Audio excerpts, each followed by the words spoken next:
ये सृष्टि बनी है, उसी ने इस सृष्टि का निर्माण किया है। इसीलिए हमारे वेदों में चाहे कभी भी किसी भी ऋषि का प्रयोग हम क्यों न करें, ब्राह्मण वैदिक आचार्य ओम शब्द का ही प्रयोग करते हैं। और वेद मंत्रों का उच्चारण जो होता है श्रेष्ठ पुरुषों के द्वारा जो शास्त्रों में बताया गया है उसी अनुसार जब करते हैं तब यज्ञ, दान और तप की क्रियाएं सफल होती हैं।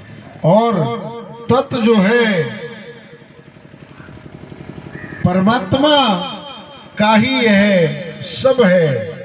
इस भाव से जो फल को नहीं चाहता है और नाना प्रकार के अनेक प्रकार के यज्ञ, तप क्रियाएं और दान रूप क्रियाएं कल्याण की इच्छा वाले पुरुषों के द्वारा ये की जाती है, ऐसा भगवान कृष्ण ने कहा। और कहा कि सत्य जो है अर्जुन, वह परमात्मा का सत्य भाव में और श्रेष्ठ भाव में प्रयोग किया जाता है। जब हम सत्य की बात करते हैं, सत्य की बात करते हैं तो हमें परमात्मा का दर्शन होता है। सत्य का प्रयोग हम तभी कहते हैं जब ईश्वर की बात या ईश्वर के स्वरूप की झलक हमको मिलती है। श्रेष्ठ भाव में, अच्छे भाव में वह सत्य, वह ईश्वर वहां पर विद्यमान रहता है। और उसी सत्य को पाने के लिए ही हमें ये मानव का शरीर मिला है। इसीलिए कहा जाता है कि सत्कर्म करो बेटा, अर्थात सत्य के मार्ग में चलो। और जब सत्य के मार्ग में चलोगे तो तुमसे सत्कर्म होगा। और सत्य का जो कर्म है, यदि ऐसा करोगे तो तुम्हें इस लोक में भी और उस लोक परलोक में भी सुख की अनुभूति होगी। और वही सुख तुम्हें पाने के लिए भगवान ने मनुष्य का शरीर दिया। मनवारे मनवा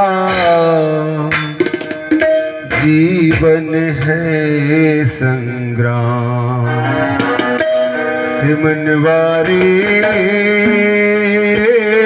मनवा जीवन है संग्राम। मनवारे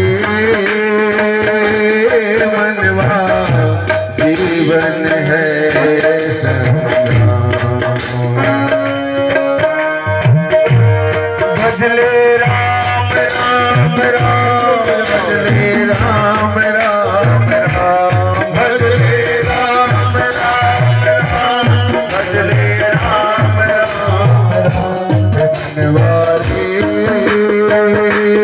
मनवा जीवन है संग्राम। मनवारे मनवा जीवन है संग्राम। भजले राम राम राम, राम राम राम, भजले राम राम राम, राधे श्याम श्याम।